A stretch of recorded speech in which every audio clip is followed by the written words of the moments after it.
to come in and do forensic audits. In fact, he sat there in the Oval Office yesterday and he admitted that he was lying and he was using his propaganda machine to do it when he said that we sent millions of dollars to Gaza for condoms. That was a lie. Welcome to Inside the Diligence. How are you guys doing? February 14th, 2025. Thank you so much for clicking on this video when you saw it. Yes, my friends, on this channel, we talk about things going on the news, things going on the internet, all around the world. As long as it is trending, we bring it down here, then we chit chat about it. If it's something that might interest you, please do not forget to subscribe at the end of this video. And thank you to all my return subscribers. Yes, my friend, we all know that Jasmine Crockett, she is the superstar of the moment. The superstar of the moment because Democrat has been using her as someone that is speaking out and speaking truth through power. Every opportunity she has, she always come down and she say it the way it is without holding back. Yes, I'm gonna play you the full clips that they were having a hearing on the floor and she actually make a fool of the Republicans, and it is worth watching. Let's go take a look, and we are gonna finish our thought on the other side. For 5 minutes. Thank you, Madam Chair. And Mr. Talcove, I'm just going to go ahead and pick up where you left off really quickly. Just to be clear, the upgrades that you're talking about as it relates to our data processes, these aren't things that would be free, are they? They would cost some kind of money. Not looking for a number, but they will cost, correct? Some are free and some would cost money. Okay. All right. So I just want to leave it there because we've had a number of these hearings. So I do want to be clear, before the Trump administration came in, this committee did exist in the form of the Oversight Committee, and our task is to root out waste, fraud, and abuse.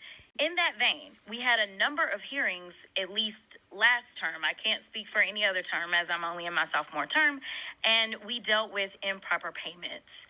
And interestingly enough, our chairwoman, who is so passionate about this today, she missed every single one of those improper payment hearings. But just to be clear, I was there. So I don't want anyone to believe that Democrats just come to work and don't plan to do work. In fact, I'm trying to figure out exactly what it is that the Republicans believe our job is, because right now they have relinquished their constitutional duties over to an unelected bureaucrat, someone who no one went out to vote for. And absolutely, he is occupying the Oval Office, as we saw yesterday. That is a first for me to see someone occupying the Oval Office who's never actually been elected to the Oval Office and actually answering more questions than the person that allegedly got elected. But for whatever reason, this is the first time we're having a Doge subcommittee hearing, and that guy's not here. Instead, we have y'all. So I do want to thank you for coming. But I will say this. It's also interesting to me that in the first few days of Doge existing, we know that they are trying to get rid of the Department of Education, USAID, Consumer Financial Protection Bureau. They're laying off FAA workers. They are going after the FDA, the CDC, the HHS, the FBI agents, and they're talking about getting rid of FEMA. And they brought y'all in. And I am going to say that I actually was shocked that there was only one person that seemed like he was an overt Trumper as you laid out your opening remarks, because I anticipated that at least one of y'all would say, yes, what Elon is doing is exactly what we would prescribe. But instead, I will applaud you because you actually were focused. You talked about what the American people are looking for us to do.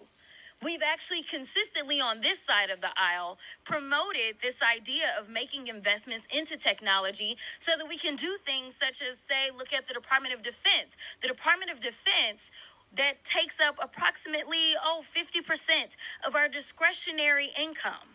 or our discretionary spending, approximately 50% goes to Department of Defense. Department of Defense has not been able to pass an audit in the last 6 audits, and we're not talking about pennies. I understand that we want everything to be perfect, and if we could get all waste, fraud, and abuse out, that would be fantastic. But let me talk about the big numbers. The big numbers are on that side. When we look at, say, our entire workforce, our federal workforce, as we're trying to somehow fire all of them, they don't even make up a total of 5%. It's even less than that when we look at our budget. But let's talk about defense. That just happens to be the same side of the ledger that Mr. Musk gets the vast majority of his money from. In fact, at the same time that they were unlawfully, and we will stay in court, because on this side, we believe in law and order. We believe in, a number of us are actually lawyers, but nevertheless, we understand the Constitution. We believe that as well.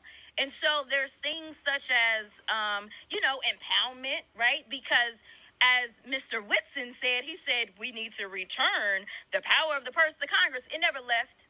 According to the Constitution, that's where it's at. Now, I know that people are confused right now because for whatever reason, we had a guy that went in, and you talk about people invading our data. Listen, people said that they were upset about TikTok, but I'm upset about the guy that runs Twitter, who for sure is doing nefarious things, because I don't understand, if you are trying to conduct audits and figure out where the waste, fraud, and abuse is, I don't know why you would go to some tech guy. In fact, it was only techies that were sitting there at inauguration. We didn't have auditors. I would welcome auditors to come in and do forensic audits. In fact, he sat there in the Oval Office yesterday and he admitted that he was lying, and he was using his propaganda machine to do it when he said that we sent millions of dollars to Gaza for condoms. That was a lie. So let me tell you something. The gentlelady's time has expired. It is time for the us gentlelady's to do our time has job expired. and rein in this rogue actor known The as gentlelady's Elon time Musk. has expired. I now recognize the gentleman from Missouri, Mr. Burleson. Yes, my friends, y'all can see it. When we call Congresswoman Jasmine Crockett a superstar, we are right. And I can bet you right now that our district from Texas, they must be proud of her.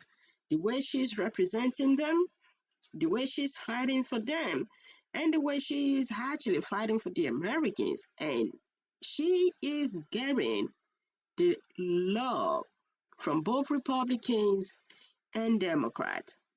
Both Republicans, I say it, and Democrat. I said it. And listen, she used that opportunity to call out the hypocrisy of the GOP, basically just to make a fool out of that. You know, the GOP did not come back. That Elon Musk lied when he said millions of dollars were sent to Gaza for condom.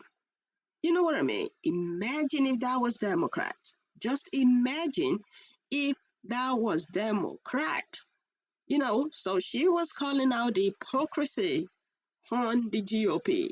Like, it is time for the lawmakers to do what the lawmakers supposed to do, which is pass laws that is going to be a benefit to the Americans and stop playing politics. What do you guys think? Let's continue the conversation down there in the comment section. As usual, please let's respect ourselves while we comment. I'm just giving it to Congresswoman Jasmine Crockett because she is speaking truth to power and she is not holding back. I will catch up with you guys later. Bye for now.